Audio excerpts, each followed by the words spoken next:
Music is a totally knowable and understandable phenomenon, interestingly enough. It's funny. And a lot of times people don't believe that. We look at our great musical heroes and we think, they're these superhuman creatures that are doing things that we could never do. And the truth is, it isn't like that at all. There's no reason to suspect that you couldn't be as good a player as anyone you ever heard. The one thing is, you got to kind of know what you're doing. And that's what we're going to kind of talk about today, about the basic things about how music works. Interestingly enough, we're not going to do an awful lot with the instrument for the first couple of hours here. And you'll see why in a couple of minutes. Part of that is because, see this thing right here in my hands right here? This thing isn't really the big issue anyway. This is just what I call the dumb machine. It's just a tool. Well, the place that music really comes from is your mind, and a lot of people just don't understand that. So, away we go. We got a lot to cover today. Let's see how we make out. We'll look up here at the board for a second. The very first word I always write down for people around here is this word. It's the word satisfaction. And isn't that a nice word? There's some statistics that you should probably know about. For every 75 people that start off to play a musical instrument at some point during their lives, only one of those people actually survives the initial novelty phase and has it become something that they actually do for the rest of their lives. And particularly as a teacher, I've always been kind of interested in why that is. Why do 74 out of 75 people fail to develop an ongoing relationship with their instrument? Well, some people go, well, maybe they didn't have the talent.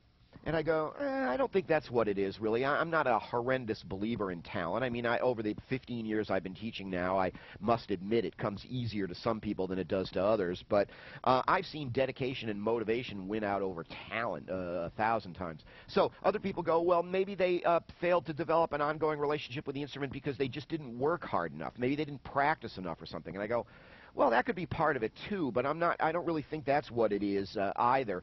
I think it goes right to this word right here, right to this word satisfaction. I think the reason that 74 out of 75 people fail to develop a relationship with their instrument is they simply fail to get the payback that they deserve for all the work that they have to put into something. And it's like we don't ever continue doing something if it doesn't bring us any kind of benefit at all. When I look around me at the people that I know that are going to play music for the rest of their lives, they all have one thing in common. They must be satisfying themselves. They all have one thing in common, and I guess that means that you're going to have to be able to do that too. And it goes like this. You gotta be able to learn songs just by listening to them. You got to be able to learn songs by listening, particularly when you're playing pop music, popular music. Now, I'm sure you're aware that such things are possible. You may even be able to do a bit of that yourself, and you may have friends who can just listen to this song on the tape or on the disc a couple of times and figure out how to play it. Now, the reason that this is so significant, people go, geez, isn't this like an advanced concept? Why is he talking to me about this right in the beginning? Well, I go, interestingly enough, if you get to the point where you can't do that, if you don't get to the point where you can do that, you may never really satisfy yourself enough to actually continue playing music. The reason is, particularly if you're into any obscure musicians at all, the chances of you actually walking into the music store and finding the sheet music for the stuff is not very good. You may be aware also that there are a lot of sites on the internet now where you can go, places like Olga and Harmony Hut, where you can go, these are websites where you can go and download sheet music for thousands of songs. But another problem with this is, even if you do manage to get your hands on the sheet music, what you're going to find out is a huge percentage of the time, this stuff is actually inaccurate. In fact, it's so bad sometimes that I don't even have any idea how these people actually even thought that this is how the song went. Fully 70% probably of the stuff that my students have brought me off the internet has been inaccurate. Like I say, sometimes just totally wrong. So how are you ever going to be a satisfied player if you can't play the music you like? And if the sheet music is inaccurate or unavailable, how are you going to learn to play the songs other than learning to play them by ear, learning to listen to music and figure out how to play it? And a lot of people go, isn't that hard? And I go, Well, not really. It really is a lot simpler than people think. The one thing you got to understand, now we all have our friends that can do this now and then and on some songs and stuff, but if you'd ever like to get to the point where you can do this with any song that you might ever want to play, then you got to know what you're doing. Now, it seems funny that I should have to point that out to people. You got to know what you're doing. The funny thing is, a lot of people are going to try to tell you that you can play music without knowing what you're doing. You know, particularly in rock and roll, it's like there's almost this anti-intellectual kind of message, like, oh, no, you don't have to know what you're doing. Just come on over to my house on Saturday afternoon, and I'll show you a few chords, and we'll be off and rocking in no time. And that may keep you interested for a while, but I can pretty much guarantee you that it's not really going to keep you playing for the rest of your life. And maybe you can figure out Nirvana, or maybe you can figure out you know, simple country music or something like that. But how about bands like Steely Dan, or how about Dave Matthews, or how about you know, how about Fish? You know, more complex types of modern music. If you're ever going to get to the point where you can satisfy yourself by figuring out songs by listening to them, you got to know what you're doing.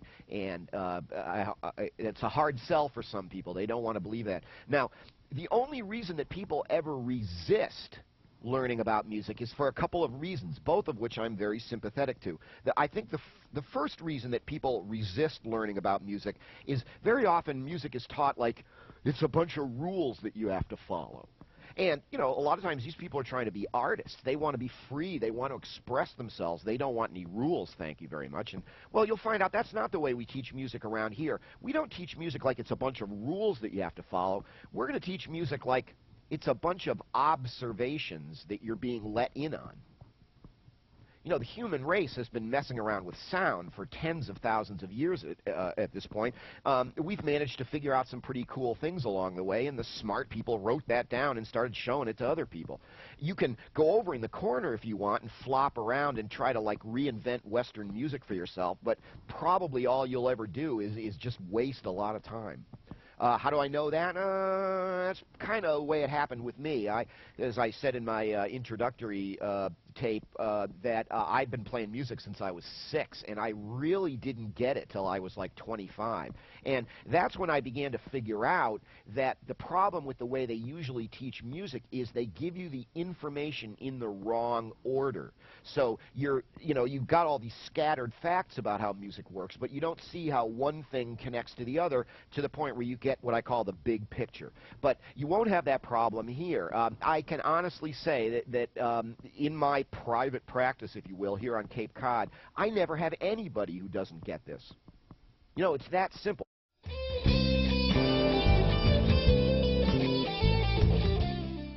Hi, I'm Scotty West, creator of the Absolutely Understand Guitar Video Home Study Program. Hey, thanks for all the positive feedback on our video guitar lessons. We're now uploading new lessons right from our DVD home study program. Each lesson is 70 minutes long, but we've chopped them up into 10-minute chapters to fit on YouTube, so each lesson will have 7 chapters. It's critical that you watch these chapters in order. Make sure you start with Lesson 1, Chapter 1, then move to Lesson 1, Chapter 2, etc. When you've finished all the chapters for Lesson 1, then move on to Lesson 2.